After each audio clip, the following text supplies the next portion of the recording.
எபிரேயருக்கு நிருபம் 11ஆம் அதிகாரம் 7வது வசனத்தை வாசிங்க. எபிரேயர் 11:7 வாசிங்கள். நோவா தற்காலத்திலே காணாதவைகளை குறித்து தேவ எச்சரிப்பு பெற்று, இது அப்படியே நிறுத்துங்க, இது ஃபர்ஸ்ட் பாயிண்டாக வச்சுக்கொள்ளுங்க. விசுவாசத்தினாலே நோவா தற்காலத்தில் காணாதவைகளை குறித்து தேவ எச்சரிப்பு பெற்று. அப்படின்னா என்ன அர்த்தம் அப்படின்னு கேட்டீங்கன்னு சொன்னா, நோவாவுக்கு வெளிப்பாடு இருந்துச்சு. நடக்க போற சம்பவங்களை குறித்து என்ன இருந்தது? வெளிப்பாடு இருந்தது. தேவனிடத்திலிருந்து என்ன செய்தான்? அவன் காணாதவைகளை குறித்து எச்சரிப்பு பெற்றான் அப்படின்னு வசனம் சொல்லுது. அதாவது ஃபியூச்சர்ல என்ன நடக்க போகுது அப்படிங்கக்கூடியதான ஒரு வெளிப்பாடு அவனுக்குள்ளே காணப்பட்டது.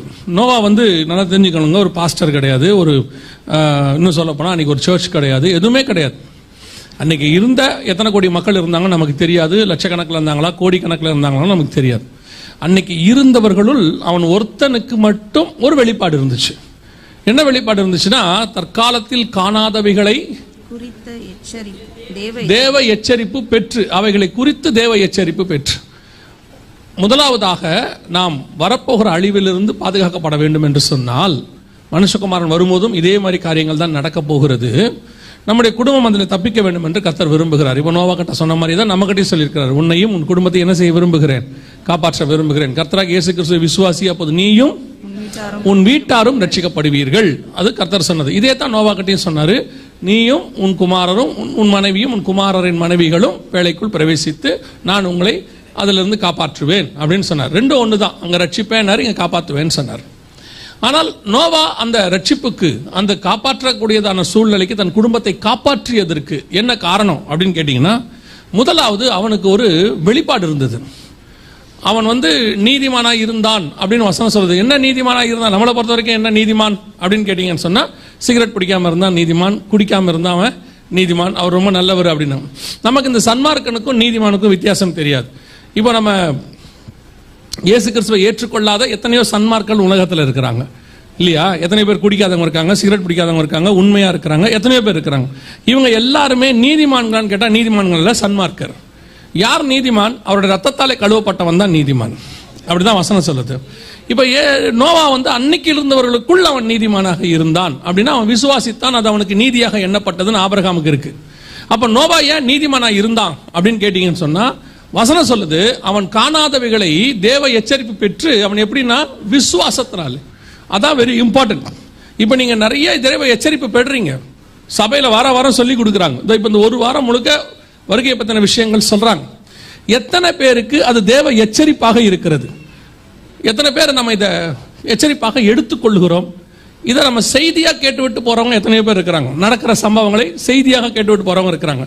எத்தனை பேர் அதை ஆண்டவர்கிட்ட வரக்கூடிய எச்சரிப்பு அப்படின்னு எடுக்கிறோம்? இப்ப நோவா காலத்திலேயே பாருங்க, இப்ப இது இந்த ஒரு வெளிப்பாடு ஒருத்தனுக்கு இருந்துச்சு.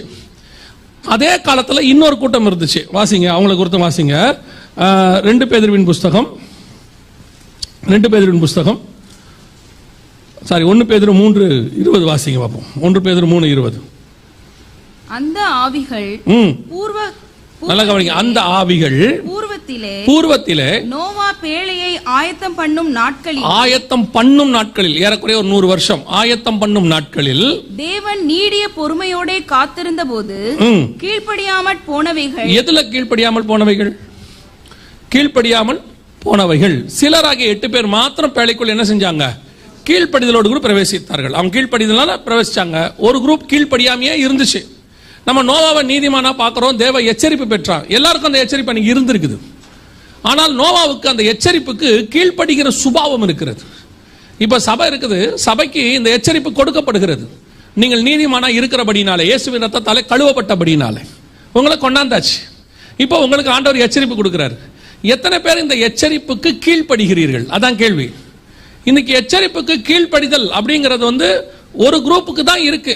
அன்னைக்கு ஒருத்தனுக்கு தான் இருந்துச்சு, இன்னைக்கு ஒரு சின்ன குரூப்புக்கு தான் இருக்கு. ஒரு சபையில பேசும்போது இந்த விதமா சொன்னோம், அன்னைக்கு நோவா பேழைக்குள்ள 8 பேர் போனாங்க, இன்னைக்கு ஒரு சர்ச்சில இருந்து 8 பேர் போயிட்டாங்கனால பெரிய விஷயம் தானே. அந்த போதகருக்கு கோவம் வந்துருச்சு. அதென்ன எங்க சர்ச்சை பார்த்து 8 பேர் போவாங்கன்றீங்க? எங்க சர்ச்சில் எல்லாரும் போவாங்க. எல்லாரும் போகணுங்கிறது ஆசை, எல்லாரும் போகணும் தான் ஆசை. இப்போ பாஸ்டர் சொல்லும் போது என்ன சொன்னாங்க? எரியிற வீட்டில் விடுங்கிறது மிச்சம்னாங்க. ஆக்சுவலா நாம என்ன விரும்புறோம்? வீட்டில் இருக்கிற எல்லாத்தையும் காப்பாற்ற தான் விரும்புறோம். எரியது எரியட்டும் அப்படின்னு நம்ம நினைக்கல. எவ்வளவு முடியுமோ அதை காப்பாற்ற நினைக்கிறோம். எல்லாத்தையும் காப்பாற்றணுங்கிறது ஆசை. ஏதோ ஒன்றையாவது அதுல இருந்து கொஞ்சத்தையாவது காப்பாற்றிடலாம். ஆனால் வேதம் சொல்லுது, இன்னைக்கு காப்பாற்றப்பட்டு இயேசுவின் ரத்தத்தால் கழுவப்பட்டு நீதிமான்களாக்கப்பட்டு இங்க வந்து உட்கார வச்ச உங்களுக்கு தான் இந்த எச்சரிப்பு கொடுக்கப்படுது. நல்லா தெரிஞ்சுக்கொள்ளுங்க, வருகை என்பது சபைக்குத்தான் கொடுக்கப்படுகிறது, புறஜாதியாருக்காக அல்ல. புறஜாதியாரிலிருந்து மீட்கப்பட்ட நமக்கு அன்னைக்கு அவர்களுக்கு நோவாவுக்கு கிடைத்த எச்சரிப்பு நமக்கும் இன்னைக்கு கிடைக்குது. ஆனால் எத்தனை பேர் உணர்கிறோம் அல்லது எத்தனை பேர் அதற்கு கீழ்ப்படுகிறோம்? இன்னைக்கு கீழ்ப்படிதல் இல்லாதது தான் முதல் பிரச்சனையே. இப்ப வசனம் வருது, இப்ப இங்க வசனத்துக்கெல்லாம் குறைச்சலே கிடையாது. பாருங்க, கிட்டத்தட்ட 5 நாள் இங்க நம்ம 3-4 நாள் பேசி இருக்கிறோம். நான் மட்டும் இல்ல, இங்க வரவங்க அத்தனை பேருமே ஏதோ ஒரு காரியத்தை உங்களுக்கு சொல்லிக் கொண்டிருக்கிறார்கள், சபையை ஆயத்தப்படுத்திக் கொண்டிருக்கிறார்கள். நாம் கீழ்ப்படுகிறோமா என்பதுதான் முதல் கேள்வி. அவ்வளவுதான். அந்த கீழ்ப்படிதல் உள்ள இருதயம் அதான் ரொம்ப இம்பார்ட்டன்ட். இன்னைக்கு அந்த கீழ்ப்படிதலுடைய இருதயமே இல்ல சபைக்கு. வசனத்தை சொன்னோம்னா அவங்க என்ன சொல்றாங்க, இந்த அவன் இப்ப நோவா என்ன பண்ணிருப்பான், பிரசங்கம் பண்ணிருப்பான், நீங்க சொல்லியிருப்பான் உலகம் அழிய போது எல்லாம் சொல்லியிருப்பான். ஆனால் சொல்லும் பொழுது இவர்களுக்குள்ள என்ன இருந்துச்சு, ஒரு கீழ்ப்படியாமை. அதெல்லாம் நடக்காதுங்க, அப்படிலாம் இருக்காதுங்க அப்படிங்கறதான ஒரு சுபாவம். அதே தான் இன்னைக்கும் சபைக்குள்ள இருக்குது. வசனம் இருக்கு, ஆண்டவர் சொன்னது நடக்குங்கிற எண்ணம் இருக்கு, ஆனால் கீழ்ப்படிதல் இருக்கிறதா? நாம ஒரு விஷயம் சொல்றோம், இப்ப இந்த இதுக்குள்ள நீங்க வருகையில பிரவேசிக்கணும்னா இப்படி இப்படிலாம் செய்யணும் அப்படின்னு சொன்னா அதுக்கு எத்தனை கேள்வி? ஒரு உதாரணத்துக்கு பாருங்க, ஃப்ளைட்ல ஏற வரீங்க, அவங்க செக்யூரிட்டி செக்ல என்னென்னமோ சொல்றாங்க, அத்தனைக்கு நீங்க கீழ்படுறீங்களா இல்லையா? பெல்ட்டை கழட்டுங்கிறாங்க, கழட்டுறீங்களா இல்லையா? கழட்டுறீங்க தானே? ஷூவை கழட்டுங்க, கழட்டுறீங்க. உங்களை மொத்த பாக்கெட்ல இருக்கிறது எடுத்து வைக்க சொல்றாங்க, வைக்கிறீங்க. நீங்க வந்து கேட்டிருக்கீங்களா, நான் காசு கொடுத்து ஃப்ளைட்ல போறேன், நீ என்ன இவ்வளவு செக் பண்ற, நான் கொடுக்குற சம்பளத்துல தான் நீயே நிக்கிற, முடியுமான்னு கேட்க முடியுமா? அவரை பார்த்தோன்னே பயபக்தி உங்களுக்கு வருதா இல்லையா? ஆமா தானே? அவர் கடைசி வரைக்கும் என்ன சொன்னார், அப்படியே திருப்தி இல்லாம ஒரு ரூமுக்கு கூட்டு போனா அங்கேயும் போறோம்ல, அங்க கூட்டு போயிட்டு எப்படி செக் பண்ணாலும் ஒத்துக்கிறோம் தானே? அவ்வளோ கீழ்ப்படிதல் இருக்குல்ல. இங்க ஒரு சும்மா சொல்லி பாருங்க, கொஞ்சம் முடிய பார்த்து வெட்டுங்க பிரதர், கலர் அடிச்சிருங்க, யா அதனால என்ன கேள்வி கேட்கிறா? சபையில் இந்த கேள்வி எல்லாம் கேட்கக்கூடாது. இந்த முக்காடு ஏன் போட வேண்டும்? அது முக்காடு என்பது என்ன உபதேசம்? யோசிச்சு பாருங்க. அந்த உபதேசம் சரியா தப்பா, இல்ல போடணுமா போட வேணாமாங்கிறதுலாம் வேற விஷயம். அந்த கீழ்ப்படிதல் உள்ள இருதயம் வரல. எங்க அந்த காலத்துல ஊழியக்காரங்க இருக்கும்போது ஊழியத்துக்காக ஒப்பு கொடுத்து அசிஸ்டண்டா வருவாங்க. வந்த உடனே பாஸ்டர் சொல்வாரு, போய் அந்த டாய்லெட்டை கிளீன் பண்ணுவாரு. இவர் சீசன் ஆகி பரலோகத்துக்கு வரத்துக்கும் டாய்லெட்டை கிளீன் பண்றதுக்கு என்ன சம்பந்தம்னு கேட்டா என்ன ஆகும்? நான் உங்ககிட்ட பைபிள் படிக்க வந்தேன், நீங்க என்ன துணி துவச்சு போட சொல்றீங்க, தண்ணி எடுக்க சொல்றீங்க. எனக்கு ஊழியக்காரர் ஒருத்தர் வந்தார், அவர் சொன்னார், சீஷத்துவம் ஆகணும்னா முதல்ல என்ன செய்யணும் தெரியுமான்னு கேட்டார். என்ன செய்யணும்னு கேட்டேன், காரை கழுவணும்னு சொன்னார். நான் நினைச்சேன், கார் கழுவுறதுக்கும் சீஷத்துவத்துக்கும் என்ன சம்பந்தம் இருக்குது? சீஷத்துவம் வேறு. நம்ம சீஷத்துவம்னா என்ன நினைக்கிறோம், இயேசுவோடையே கூடவே போய் எல்லார் வீட்லையும் சாப்பிட்டு 12 மீதம் நிறைய அப்பத்தை எடுத்து அப்புறம் அவர் எங்கெங்கெல்லாம் போறாரோ அங்கேயும் போய் அவரோட படுத்து அவரோட தூங்கி எழுந்திரிச்சு வரங்களை பெற்று அற்புத அடையாளங்களை செய்து பிரைஸ் தி லார்ட் அப்படின்ட்டு போனோம். இதான நமக்கு சீஷத்துவம். ஆனா இவர் சொல்றாரு, நீ போய் என்ன செய்ய, காரை கழுவுனாரு. காரை கழுவுறதுக்கும் சீஷத்துவத்துக்கு என்ன போது அவர் சொன்னாரு, அந்த காரை கழுவும் போது தான் உன் பெருமை உடையும்னாரு. அதே வார்த்தை சொன்னார், உன் காரை கழுவும் போது தான் உன் பெருமை உடையும். இன்னைக்கு சபைகளுக்குள்ள எந்த ஒரு விஷயத்தை சொல்லி பாருங்கள், உடனடியாக ஒரு ஒரு எதிர்ப்பு அல்லது ஒரு எதிர்கேள்வி. ஏன் செய்யணும், எதுக்கு பண்ணணும் அப்படிங்கிற ஒரு கொஸ்டின். சில நேரங்களிலே நான் சொல்வேன், பரிசுத்தவான்கள் சொல்வது நமக்கு புரியாது, அவங்க சொல்றது நமக்கு என்ன செய்யாது, புரியாது. ஆனால் அதற்கு நாம் கீழ்ப்படிய வேண்டும். இப்படித்தான் இருந்துச்சு 2000 வருஷமா சர்ச்சு. இந்த கடைசி கால சபை இருக்குதுல்ல, இந்த 7வது சபைக்கு என்ன பேர் தெரியுமா? பைபிள்ல வெளிப்படுத்தின விசேஷத்துல 7வது சபைக்கு என்ன பேர் தெரியுமா? லவோதிக்கேயான்னு சொல்லுவாங்க. லவோதிக்கேயான்றதுக்கு அர்த்தம் என்ன தெரியுமா? கிரீக்ல மக்களின் நீதியா, பீப்புள்ஸ் லிபர்ட்டி, மக்களின் உரிமை, பீப்புள்ஸ் லிபர்ட்டி.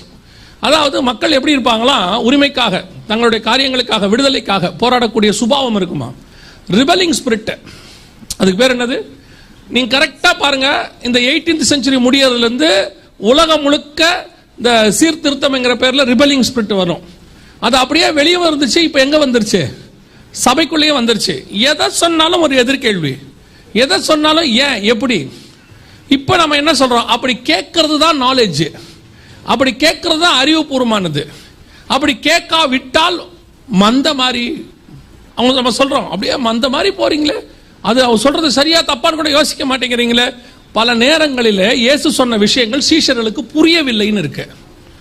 அது சீஷர்கள் என்ன செய்யல, புரியவில்லை. அவன் சொல்லிட்டு போனோம்ல, என்ன நான் பாட்டு ஒழுங்கா மீன் பிடிச்சிட்டு இருந்தேன், நீ பாட்டு வந்தீரு, நீர் பாட்டு விதை விதைக்கணும், அப்புறம் நல்ல நிலம், அந்த நிலம் எந்த நிலங்கிறது எங்களுக்கு புரியவில்லையே.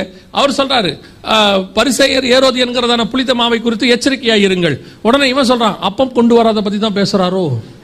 நம்ம இன்னைக்கு சாப்பாடு அவர் எவ்வளவு டாப்ல பேசுறது, எவ்வளவு லோல யோசிக்கிறான் பாருங்க இல்லையா. அவர் அத சொல்றாரு, இவன் சொல்றான் ஒருவேளை நம்ம சாப்பாடு கொண்டு வந்து நினைக்கிறாரு. அவரே அதையும் கண்டுபிடிச்சிடறாரு. அவர் சொல்றாரு, ஏன்னா எத்தனை பேருக்கு சாப்பாடு போட்டோம், 5000 பேருக்கு போட்டோம், 7000 4000 பேருக்கு போட்டோம், என்ன பேசி தொலைறீங்க, நான் சொல்றது வேற விஷயம்.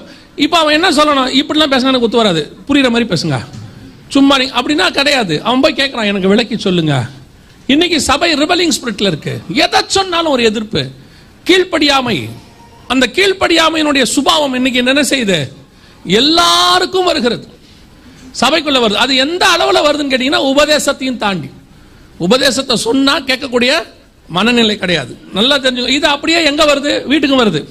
பெற்றோர் என்ன நினைக்கிறாங்க, என் பிள்ளைகள் என்ன செய்ய மாட்டேங்குது, எனக்கு கீழ்ப்படியவே மாட்டேங்குது அப்படின்னு சொல்லிட்டு பாஸ்டர் ஜெபம் பண்றாங்க. ஜெபம் பண்ணும் போது பாஸ்டருக்கு என்ன தோணும், நீ முதல்ல கீழ்ப்படிஞ்சா தானே உன் பிள்ளை உனக்கு கீழ்ப்படியும். பாஸ்டருக்கு என்ன தோணும், ஆனா அப்படி சொல்ல மாட்டாரு.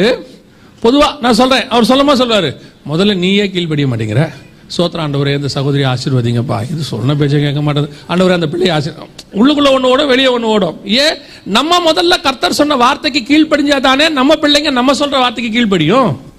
நாம வேதத்துக்கு நேசிச்சா தானே நம்ம பிள்ளைகள் நேசிக்கும். அதனாலதான் ஆண்டவர் திருப்பி திருப்பி சொல்றாரு, உன் பிள்ளைகள் காதுபட வாசி வாசியே நீங்க சாட்சியாய் நின்னா தான் உங்கள் பிள்ளை சாட்சியாய் நிற்கும். இன்னைக்கு நாம போகும்போதே என்ன செய்யறோம், போகும்போதே ஊழியக்காரனை கமெண்ட் அடிச்சுக்கிட்டு போறோம், ஊழியங்களை கமெண்ட் அடிச்சுக்கிட்டு போறோம், எல்லாத்தையும் செஞ்சுக்கிட்டே போறோம். இல்ல என்ன பாருங்க, உடனடியாக அப்படி திரும்பிட்டா எப்படி? எக்காலம் ஊதும் போது குழந்தை அழுதுன்னா நீங்க யாருமே வருகையில் போக மாட்டீங்க. ஏன்னா அது மொத்தமே ஒரு நிமிஷம் ஒரு இமைப்பொழுது தான் ஊத போகுது. குழந்தைய பார்த்து திரும்பத்துக்குள்ள வருகை வந்துட்டு போயிடும். கவனிங்க, நீங்க கார்ல போகும்போது, வீட்டில் போகும்போது பிள்ளைங்க எதிரில் ஊழியக்காரங்களை கமெண்ட் அடிச்சு எல்லாம் பண்ணிக்கிட்டே போறீங்க. இப்ப பிள்ளை என்ன செய்யும், அடுத்த ஜெனரேஷன்ல உங்களை கமெண்ட் அடிக்க போகுது, அல்லது அடுத்த ஜெனரேஷன்ல வரக்கூடிய ஊழியக்காரனை கமெண்ட் அடிக்க போகுது. நீங்கள் என்ன சொல்லி கொடுத்து விட்டு போகிறீர்கள்? நான் எப்படி இருக்கிறேனோ அப்படித்தான் என் பிள்ளை இருக்கும். ஆண்டவர் அழகா சொல்வாரு ஆபிரகாமை குறித்து. ஆதியாகமத்தின் புஸ்தகத்தில் சொல்லும்போது சொல்வாரு, என் தாசனாகிய ஆபிரகாம் என் சொல்லுக்கு, அந்த வசனத்தை வாசிங்க பார்ப்போம். ஆதியாகமத்தின் புஸ்தகம் 26ஆம் அதிகாரம் 26 இல்ல 25. ஆதியாகமத்தின் புஸ்தகம் 26ஆம் அதிகாரம் 4வது வசனத்தை வாசிங்க. ஆபிரகாம் என் சொல்லுக்கு கீழ்ப்படிந்து என் விதிகளையும் என் கற்பனைகளையும் என் நியமங்களையும் என் பிரமாணங்களையும் கை கொண்டபடியினால் நான் உன் சந்ததியை வானத்தின் நட்சத்திரங்களைப் போல பெருக பண்ணி உன் சந்ததிக்கு இந்த தேசங்கள் யாவையும் தருவேன். நல்லா கவனிங்க. இப்ப ஆபிரகாம் என்ன பண்ணிருக்கிறாரு, என் சொல்லுக்கு கீழ்ப்படிந்து. இப்ப அவர் கர்த்தருக்கு ஆபிரகாம் மேல ஒரு நம்பிக்கை இருக்குது. என்ன இருக்குது, நான் சொல்லி கொடுத்தா ஆபிரகாம் என்ன செய்வான், என் வார்த்தைக்கு அவன் கீழ்ப்படிவான். அதுக்கு முன்னாடி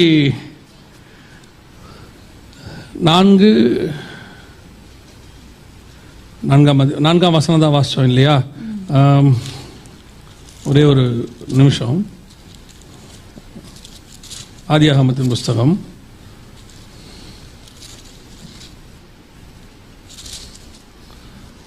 18ஆம் அதிகாரம் 19ஆம் வசனத்தை வாசி. கர்த்தர் ஆபிரகாமுக்கு சொன்னதை நிறைவேற்றும்படியாய் அவன் தன் பிள்ளைகளுக்கும், நல்லா கவனிங்க, அவன் தன் பிள்ளைகளுக்கும் தனக்கு பின் வரும் தன் வீட்டாருக்கும் நீங்கள் நீதியையும் நியாயத்தையும் செய்து கர்த்தருடைய வழியை காத்து நடவுங்கள் என்று கட்டளையிடுவான் என்பதை அறிந்திருக்கிறேன். இப்ப ஆபிரகாம் மேல கர்த்தருக்கு என்ன இருந்துச்சு, ஒரு நம்பிக்கை இருந்துச்சு. அதான் அவன் தன் பிள்ளைகளுக்கு என்ன செய்வான், சொல்லி கொடுத்துருவான்னு ஒரு நம்பிக்கை இருந்துச்சு. 26:4 என்ன வாசிச்சோம், ஆபிரகாம் என் சொல்லுக்கு கீழ்ப்படிந்து என் விதிகளையும் கற்பனைகளையும் கை கொண்டபடியால். அவருக்கு ஒரு நம்பிக்கை இருந்துச்சு. அந்த நம்பிக்கை ஆபிரகாம் என்ன பண்ணிட்டாங்க, நிறைவேற்றிட்டான். நான் அவனுக்கு சொல்லி கொடுப்பேன், அவன் கீழ்ப்படிவான். இப்ப அவன் கீழ்ப்படிஞ்சா அவன் பிள்ளைகளுக்கு சொல்லி கொடுப்பான்னு கர்த்தருக்கு அவன் மேல நம்பிக்கை இருந்துச்சு. இப்ப அவன் போகும்போது ஈசாக்கை அதே மாதிரி உருவாக்கி வச்சுட்டு போயிட்டான். அப்ப நாம எப்படி கீழ்ப்படிறோமோ அப்படித்தான் நம்ம சந்ததி இருக்கும். நாம கீழ்ப்படிய மாட்டோம், ஆனா பிள்ளைகள் கீழ்ப்படியணும். நாம சர்ச்சுக்கு ஒழுங்கா வரமாட்டோம், ஆனா பிள்ளைகள் ஆண்டவருக்குள்ள ஒழுங்கா இருக்கணும். நாம கர்த்தருக்கு பயப்பட மாட்டோம், ஆனா பிள்ளைகள் நமக்கு பயப்படணும். எப்படி இருக்கும்? இதான் ஃபர்ஸ்ட் ப்ராப்ளம் இங்க. இன்னைக்கு நோவாவை 100 வருஷம் நோவா சொல்றாரு, பேழையை கட்டுறாரு. இப்ப அவர் என்ன சொல்லியிருப்பார் யோசிச்சு பாருங்க. பசங்கிட்ட சொல்லும் போது, ஒவ்வொரு பையனும் உள்ள போகும்போது மருமகளோட உள்ள போறான். நோவா மருமகளோட போறார், 3 மருமக. அப்ப எல்லாம் கல்யாண வயசு, கல்யாணம் ஆன பசங்க. 100 வருஷம் இந்த பசங்களுக்கு சொல்லி இருக்கிறார். என்ன சொல்றாரு? காணாதவைகளை, அழிவு வரப்போகுதுப்பா, உலகம் அழிய போகுது, தண்ணியில் அழிய போகுது. இந்த நோவா சொன்னதை அவன் பிள்ளைகள் என்ன செஞ்சாங்க? கீழ்ப்படிஞ்சு நின்னா பாருங்க. இன்னைக்கு இருக்க முடியுமா உங்களால? இன்னைக்கு சர்ச்சில் நீங்க ஒரு விஷன் சொல்லி பாருங்க, முதல்ல உங்க வீட்டில் கேட்பாங்களா? உங்க வீட்டில் இருக்கிறவங்க அதை கேள்விப்படுவாங்களா? அப்போ நோவா கீழ்ப்படிந்ததுனால யார் கீழ்ப்படிஞ்சாங்க? அவன் வீட்டாரும் கீழ்ப்படிந்தார்கள். அதான் இங்க ரொம்ப முக்கியம். நோவா பேழையை உண்டு பண்ணினுடைய முதல் இம்பார்ட்டன்ட் என்ன தெரியுமா? முதல் பேசிக் என்ன தெரியுமா? அவன் தேவனுக்கு கீழ்ப்படுகிறவனை காணப்பட்டான். அன்னைக்கு ஒரு உலகமே கீழ்ப்படியாம இருந்துச்சு, அவன் கீழ்ப்படிந்தான் என்று வேதம் சொல்லுது. இன்னைக்கு நாம எந்த இடத்துல இருக்கிறோம் பார்த்துக்கணும். ஃபர்ஸ்ட், நான் கீழ்ப்படுகிறவனாய் காணப்படணும். எதுக்கு கீழ்ப்படினோம்? பைபிள் கொடுக்கிற எச்சரிப்புக்கு, சபையில கொடுக்கிற எச்சரிப்புக்கு. சில நேரத்தில் கர்த்தர் உங்களுக்கு சொப்பனத்தில் பேசுவார், தரிசனத்தில் பேசுவார், உங்ககிட்ட வாக்குத்தத்தம் கொடுக்கிறார். எத்தனை பேர் அதுக்கு கீழ்ப்படுறீங்க? இங்க விட்டுருங்க, நாங்க சொல்றதை விடுங்க. உங்ககிட்டயே கர்த்தர் பேசுறாரு தானே. எவ்வளவு அசட்டை பண்றோம். நம்ம கிட்ட சொல்லுவாங்க, பிரச்சனையெல்லாம் வந்து ப்ராப்ளம் வந்துடும். அப்போ வந்து சொல்லுவாங்க, ஃபர்ஸ்டே எனக்கு ஆண்டவர் இதை பத்தி சொன்னாரு, அப்பவே எனக்கு உணர்த்தினாரு. ஏன் செய்யல? ஏன் அதை நீங்க கீழ்ப்படியில? அங்கிருந்து இங்க வந்துருவாங்க, இங்க பயங்கர பிரச்சனையாயிரும். பிரச்சனையான பிறகு சொல்லுவாங்க, அப்பவே ஆண்டவர் என்ன போவேனான்னு சொன்னாரு, அப்புறம் ஏன் வந்தீங்க? அப்புறம் இங்கிருந்து சொல்லுவாங்க. சமீபத்தில் ஒரு சகோதரனுடைய காரியம் நடந்துச்சு. அவர் ஒரு நாட்டுக்கு வேலைக்கு போகணும்னு சொல்லி முடிவு பண்ணி அவர் என்கிட்ட சொன்னார், ஆண்டவர்கிட்ட போகணும் பிரதர், இந்த மாதிரி நான் அந்த வேலைக்கு போகணும், எனக்கு ரொம்ப ஆசை அப்படின்லாம் சொன்னார். ஆனால் அன்னைக்கு அவருக்கு வேத பகுதி எடுத்து வாசிக்கும் போது போக வேணான்னு வருது. ஈசாக்கு அந்த தேசத்தில் விதை விதைத்தான், நீ இந்த ஊரில் தங்கி இருன்னு சொன்னார். அதுவும் அதை வாசிக்கும் போது அதையும் சொல்கிறோம், அந்த மாதிரி வருது அப்படின்னு. அவரே ஆண்டவரின் என்னுடைய ஆசையை நிறைவேற்றுவார் அப்படின்லாம் சொல்லிட்டு போயிட்டார். போன இடத்துல ஒன்றும் ஆகலை. அப்புறம் ஃபோன் பண்ணி, பிரதர் நான் திருப்பி வந்துடலான் இருக்கிறேன், நீங்கள் என்ன நினைக்கிறீங்க? நான் என்ன நினைக்கிறது அதில்? இப்போ ஆண்டவர் சொல்கிறாரு, அங்கேயே இருக்க சொல்லுங்கிறார். இப்போ அங்கே இருக்க முடியாது பாருங்க, அங்கே பிரச்சனை. இப்போ சொல்கிறாரு, இங்கே இருக்கவே முடியாது. போக வேணான்னு சொன்ன போது போயாச்சு, இருக்க வேணான்னு இருன்னு சொல்லும் போது இருக்கிறதுல ரெண்டு பேருமே கீழ்ப்படியாமை. கானானுக்குள்ள போக வேணான்னு போன்னு சொல்லும் போது இவங்க என்ன செய்யல, போகலை. அதுக்கப்புறம் வந்து சொல்லிட்டாங்க, நாங்கள் உள்ளே போக முடியாது, செத்து போவோம். இப்போ ஆண்டவர் சொன்னார், சரி ஓகே, சுற்றி வாங்க, ஒரு 40 வருஷம் வாங்க, அதுக்கப்புறம் உள்ளே கூட்டிகிட்டு போகிறேன். இப்போல்லாம் 40 வருஷம்லாம் முடியாது, நான் இப்போவே போகிறேன். போன்னு சொல்லும் போது போகாததும் கீழ்ப்படியாமை, போக வேணான்னு சொல்லும் போது போகிறதும் கீழ்ப்படியாமை. இதுதான் இன்னைக்கும் நடக்குது. நாம விரும்புறத அங்க நடக்கலைன்னா நாம கர்த்தருக்கு கீழ்ப்படியாம போயிட்டே இருக்கிறோம். முதலாவதாக நோவாவுக்குள் இருந்தது மிக முக்கியமானது, தேவ எச்சரிப்பை பெற்று அவன் கீழ்ப்படிந்தவனாகி. அன்னைக்கு இருந்தவர்கள் அத்தனை பேரும் எப்படி இருந்தாங்களா? கீழ்ப்படியாமை. இரண்டாவது வாசிங்க, அதே வசனத்தை வாசிங்க, திருப்பி வாசிங்க. நோவா தற்காலத்திலே காணாதவைகளை குறித்து தேவ எச்சரிப்பு பெற்று பயபக்தி உள்ளவனாகி. அடுத்து என்ன ஆயிட்டான் அவன்? பயபக்தி உள்ளவனாயிட்டான். அதை கேட்டவன அவனுக்கு என்ன வந்துருச்சு? பயமும் பக்தியும் வந்துருச்சு. இன்னைக்கு நமக்கு வருமா பயம்? வருமா? வரவே வராது. நோவா காலத்தில் முதல் கூட்டம், நோவா வந்து தேவ எச்சரிப்பை பெற்ற போது அவன் கீழ்ப்படிந்தவனானான். ஆனால் அன்னைக்கு உள்ளவங்க எப்படி இருந்தாங்க? கீழ்ப்படியாதவர்களா இருந்தாங்க. இவன் இப்போ எப்படி ஆயிட்டான்? கேட்ட உடனே எப்படி ஆயிட்டான்? பயபக்தி உள்ளவன் ஆயிட்டான். ஆனால் ஜனங்க எப்படி இருந்தாங்க தெரியுமா? வாசிங்க, மத்திய 24:37 வாசிங்க. 37:38 மத்தியும் கொஞ்சம் வேகமாக. நோவாவின் காலத்தில் எப்படி நடந்ததோ அப்படியே மனுஷகுமாரன் வரும் காலத்திலும் நடக்கும். எப்படி எனில், ஜலப்பிரளயத்துக்கு முன்னான காலத்திலே நோவா பேழைக்குள் பிரவேசிக்கும் நாள் வரைக்கும் ஜனங்கள் புசித்தும் குடித்தும் பெண் கொண்டும் பெண் கொடுத்தும் ஜலப்பிரளயம் வந்து அனைவரையும் வாரிக்கொண்டு போகும் மட்டும் உணராதிருந்தார்கள். அவங்க எப்படி இருந்தாங்க? உணராது. இவன் எப்படி இருந்தான்? இதான் இரண்டாவது காரியம். இன்னைக்கு நமக்கு பயபக்தி இருக்குதா, உணர்வில்லாத இருதயம் இருக்கா? இதான் கேள்வி. இன்னைக்கு கேட்கும் போது ஒரு பயம் வருது இல்ல, செய்தி கேட்கும் போது பயம் வருது, நியூஸ் பார்க்கும் போது ஒரு பயம் வருது. இப்போ பாருங்க, நீங்க எத்தனை பேர் வாட்ச் பண்ணீங்கன்னு தெரியாது. நேற்று ஒரு விஷயத்தை இங்கே நம்ம பேசணும். அதாவது இந்த 3 நாட்கள் 4 நாட்களாக பேசணும். அது ஒரு வேர்டு ஒன்று நீங்கள் கவனிச்சிங்களான்னு தெரியாது. இந்த கொரோனா வந்து நமக்கு முன்னாடி செஞ்சு பார்த்த ஒரு ட்ராமா மாதிரி ரிகல்சர் மாதிரி பண்ணி பார்த்தாங்க. இதோடைய ஒரிஜினல் இன்மேட் தான் வரப்போகுது. இதே வேர்டை இன்னைக்கு பர்டிகுலர் வேர்டை யார் யூஸ் பண்ணியிருக்கான்னு கேட்டிங்கன்னா, ஃபைசர்னு ஒரு இது போட்டிங்கல்ல, நீங்கள் எல்லாரும் வேக்சின் போட்டிங்கல்ல, அதோடைய சிஇஓ பேசியிருக்கிறார். அவர் சொல்கிறாரு, கொரோனா வந்து நமக்கு ஒரு ரிகல்சர் மாதிரி, இதுக்கப்புறம் தான் இதோட பெருசானது வரும்போது நம்ம ஃபைசருக்கு இன்னொரு பெரிய காலம் நமக்கு இருக்கிறது, நல்லா சம்பாதிக்க போகிறோம்னு சொல்கிறார்.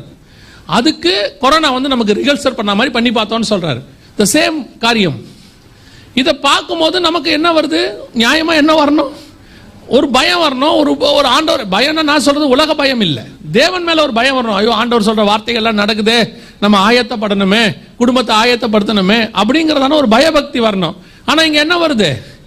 உணர்வில்லாத இருதயம் தான் வருது.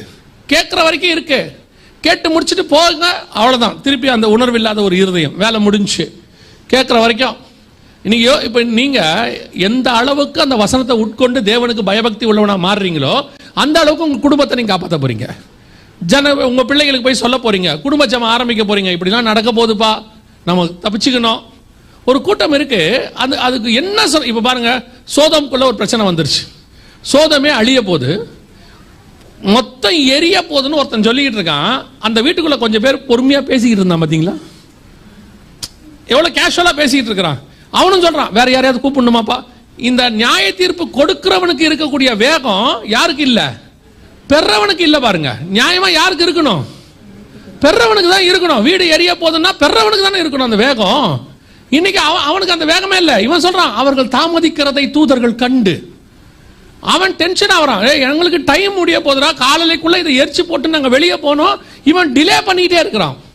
அப்பனா யோசிச்சு பாருங்க, இவ்வளவு பெரிய சம்பவம் நடக்க போது அவனுக்கு என்ன இல்லை? உணர்வு இல்லை. அதான் ஆண்டவர் சொல்றாரு, சோதோமில் நடைபெற்றது போலவும் நடக்கும், நோவா காலத்தில் நடைபெற்றது போலவும் நடக்கும். இந்த உணர்வில்லாத இருதயம் ரெண்டாவது ரொம்ப முக்கியம். நீங்கள் பயபக்தி உள்ளவர்களா இருக்கணும்னு வேதம் விரும்புது. ஆனா நான் இருக்கிறதா உணர்வில்லாத இருதயம். இப்போ உங்களுக்கு நம்மளுமே ஒரு 90% அப்படித்தான் இருக்கிறோம். என்ன உணர்வு இருக்கு? செய்தி கேட்கிறோம், எல்லாம் நடக்கிறோம். இப்ப அடுத்து நீங்க உங்களுக்கு என்ன செய்ய போறீங்க? ஆக்சுவலா போய் இன்னொரு 1 வாரம் ஆகட்டும், இந்த செய்தி எல்லாம் போட்டு முடிஞ்சிட்டோம். அடுத்த வாரத்தில் நீங்க எப்படி இருப்பீங்கன்னு நினைக்கிறீங்க? திருப்பி அதே தான். ஊர் பக்கத்தில் ரப்பர் தோட்டம் வாங்கணும், ஒரு வீடை கட்டிடணும், சாக்கிறதுக்குள்ள ஒரு வீடை பார்த்தணும், பிள்ளையை அங்கே படிக்க வச்சிடணும், கடனை உடனே வாங்கியாவது பிள்ளை இன்ஜினியர் ஆக்கிடணும், டாக்டர் ஆக்கிடணும். அதானே இருக்கு எண்ணம். உங்களுக்கு என்னைக்காவது பிள்ளைய பரலவத்துக்கு கொண்டு போகணுங்கிற எண்ணம் இருந்துச்சா? பிள்ளைய பரலவத்துக்கு கொண்டு போகணுங்கிற எண்ணம் இல்லாத ஆவிக்குரிய கூட்டம் இப்பதான் இருக்குது. என்னங்க அப்படி சொல்றீங்க? அப்படி இருந்தா நீங்க உங்க ஆலயத்துக்கு வர நாள உங்க பிள்ளைய எங்க அனுப்ப மாட்டீங்க? டியூஷனுக்கு அனுப்ப மாட்டீங்க தானே? உங்க பிள்ளைய கொண்டு வந்து ஹாஸ்பிட்டல் அட்மிட் பண்ண சொல்லிட்டாங்க. உங்க பிள்ளைக்கு வந்து அட்மிட் பண்ணுங்க, இன்னைக்குள்ள இந்த இன்ஜெக்ஷன் போடணும், ட்ரிப்ஸ் ஏதோ ஒன்று சொல்லிட்டாங்க. நீங்க சொல்லுவீங்களா? நீ டியூஷன் போ, முதல்ல முடிச்சுடு, நான் சாயங்காலமா உன்னை கூட்டின்னு போறேன்னு சொல்லுவீங்க? அப்ப மட்டும் தூக்கிட்டு ஓடுறீங்க இல்ல? உங்க பிள்ளையோட சரீரத்தை காப்பாற்றும் போது உங்களுக்கு படிப்பு அவசியப்படலை, எதுவும் அவசியப்படலை, அது உயிரை காப்பாற்றணுங்கிற வேகம் இருக்குல்ல, அதை விட சீரியஸான இடத்துல உலகம் இருக்கு இன்னைக்கு. வருகைக்கான காரியங்கள் நான் திருப்பி சொல்றேன், வருகை வருது சொல்றது உங்களுக்கு கேட்டு கேட்டு கேட்டு ரொம்ப கேஷுவல் ஆகிட்டே இருக்குது. அதுதான் உணர்வில்லாத இருதயத்துக்குள்ள வரீங்க நீங்க. இப்படிதான் சொல்றாரு, சடுதியா ஒரு நாள் வந்துரும். அதுக்கப்புறம் நீங்கள் என்ன பண்ணாலும் நடக்காது. அதுக்கப்புறம் போய் கதவை தட்டினாலும் திறக்காது, அழுதாலும் திறக்காது. இப்ப யோசிச்சு பாருங்க, 100 வருஷம் பேழையை கட்டுறான் நோவா. கட்டும் போது அன்னைக்கு அந்த ஜனங்கள் எல்லாம் என்ன பேசியிருப்பாங்க நோவாவை? பைத்தியக்காரன், சும்மா உட்காந்து வேலை வெட்டி இல்லாம உலகம் அழிய போதுங்கிறான், அந்த வேலை சொல்றான். அதை விட்டுட்டு அவனும் கெடுத்து அவன் பிள்ளைகளையும் கெடுத்து எல்லாம் சேர்ந்து பேழையை கட்டிட்டு உட்காந்துக்கிட்டு இருக்கு. போகும்போது வரும்போது என்ன சொல்லியிருப்பாங்க? ஏன்டா நீ தான் கெடுத்த, உன் பிள்ளைகளையும் கெடுத்துட்டியா? அப்படித்தானே கேட்டிருப்பான். உன் பிள்ளைகளையும் கெடுத்துட்டியா? அவனும் உட்காந்து பேழையை தான் கட்டிக்கிட்டு இருக்கானா? பசங்களை பார்த்து கேட்டிருப்பாங்க. அன்னைக்குள்ள வாலியோ பசங்க அந்த பசங்களை பார்த்து என்ன கேட்டிருப்பான்? ஏன்னா உங்க அப்பா தான் சொல்றாரு, உனக்கு அறிவு இல்லையா? என்னடா அவ்வளவு பெரிய காயின் கோட்டை கட்டி எத்தனை பேர் போய் பாடுறா, உள்ளுக்குள்ள பாடுறா, நாதஸ்வரமோ அதுவும் வாசி இன்ஸ்ட்ருமெண்ட் வாசிச்சு போய் பாரு. அன்னைக்கு அங்குள்ள வசனம் சொல்லுது, மனுஷகுமார்த்திகள் அதிக சௌந்தரியம் உள்ளவர்கள் என்று கண்டு. அவங்க போய் அப்படி நடக்குது, உலகத்தை பார்க்காம விட்டுட்டு உங்க அப்பா கூட உட்காந்து பேழையை கட்டிக்கிட்டு இருக்கிறிய. இதுதான் அன்னைக்கு இருந்திருக்கும் கேள்வி. இன்னைக்கு நம்ம பசங்களுக்கு அதான் பிரச்சனை. இன்னைக்கு நமக்கும் அதான் பிரச்சனை. இப்போ நம்ம பசங்களை நோவா பேழையை வச்சு கட்ட யூஸ் பண்ண மாதிரி உங்களால இன்னைக்கு கட்ட முடியுதா?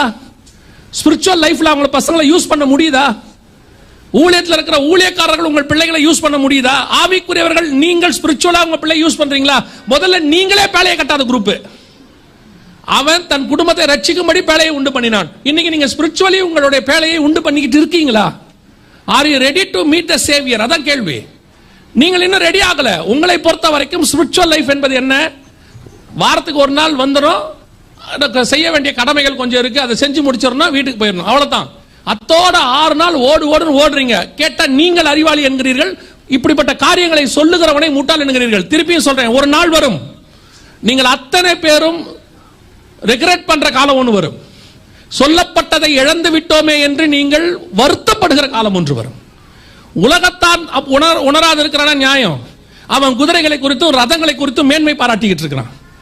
அவனுக்கு அங்க பேச்சே இடம் வாங்குறது, கார் வாங்குறது, லேண்ட் வாங்குறது, பிள்ளைகளை படிக்க வைக்கிறது, இதை தவிர வேற ஒண்ணுமே இல்லை அவனுக்கு. மிஞ்சி போச்சுன்னா சாப்பாடு. ஆனால் நமக்கு அதல்ல. நாம் மேலான ஒரு இடத்துக்கு ஆயத்தப்பட்டு கொண்டு இருக்கிறோம். ஆயத்தப்பட்டுக்கிட்டு இருக்கிற நமக்கே முதல்ல உணர்வு இல்லை. எடுத்து பாருங்க, நீங்க எந்த அளவுக்கு ஸ்பிரிச்சுவலி ஆயத்தப்படுறோம். ஒரு நாளைக்கு 5 நிமிஷம் உட்காந்து ஜெபம் பண்ணிட்டோம்னா நம்ம வேலை முடிஞ்சிருச்சு. எழுந்திருக்கும் போது 5 நிமிஷம் ஜெபம் பண்ணியாச்சுன்னா வேலை முடிச்சிருச்சு, அவ்வளவுதான். Spiritually we are okay. கேட்டா சொல்லுவோம், அவங்க ஃபேமிலியில் அது கூட பண்றது இல்ல, நாங்க எவ்வளவோ பரவாயில்ல. ஆண்டவர் சொல்றாரு, இது நீங்க அதான் திருப்பி நாங்க சொல்ற ஒரு வார்த்தை, we are all religious people மாறிக்கிட்டு இருக்கிறோம் இப்ப, மதவாதிகள். ஆனால் கர்த்தர் எதிர்பார்க்கிறது மத மக்கள் அல்ல, கர்த்தர் எதிர்பார்க்கிறது ஆவிக்குரியவர்கள், ஆன்மீகவாதிகள்.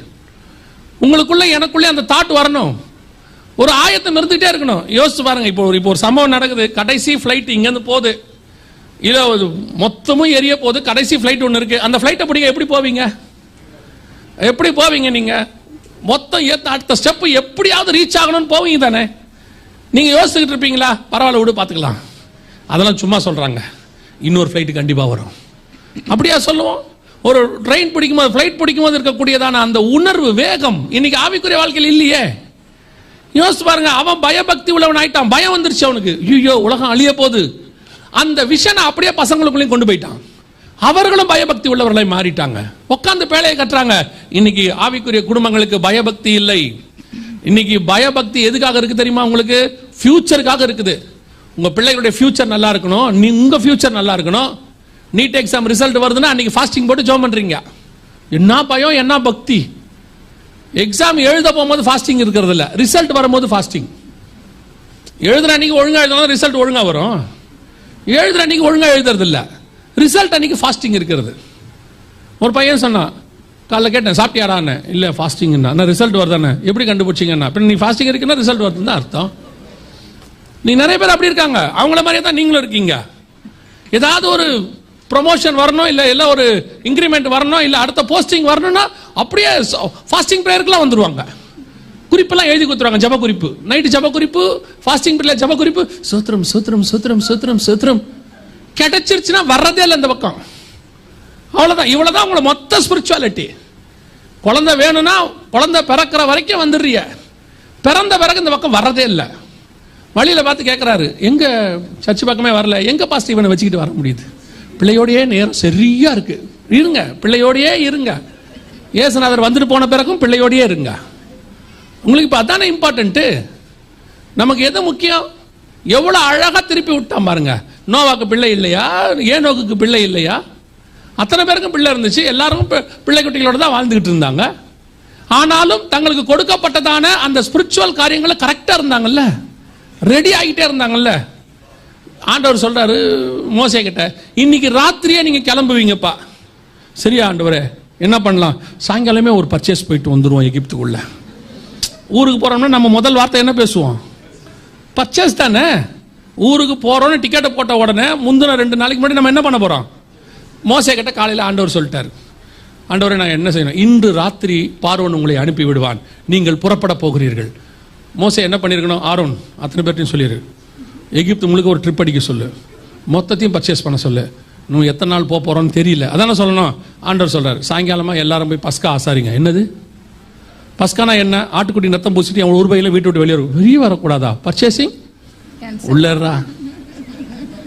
அப்புறம் என்ன பண்ண? கையில கும்பு பிடிச்சிக்க, அப்புறம் செருப்பு போட்டுக்க, அப்புறம் கசப்பான கீரை சாப்பிடு, அப்புறம் சொல்லும் போது புறப்பட்டு போயிரு. அப்புறம் நடுவில் ஒரு மெஸ் மேட்ரை சொல்ல மாட்டீங்களே, எகிப்து அன்னைக்கு வல்லரசு அமெரிக்கா, அன்னைக்குள்ள அமெரிக்கால நியூயார்க்ல இருந்து கலிபோர்னியால இருந்து கிளம்ப சொல்றீங்க, ஷாப்பிங் மால் போகாமே வா, வழிக்கு ஏதாவது பசங்களை கூப்பிட்டு பாருங்க. இன்னைக்கு சர்ச்சுக்கு வான்னா ஸ்நாக்ஸ் இல்லாம வர மாட்டேங்குது.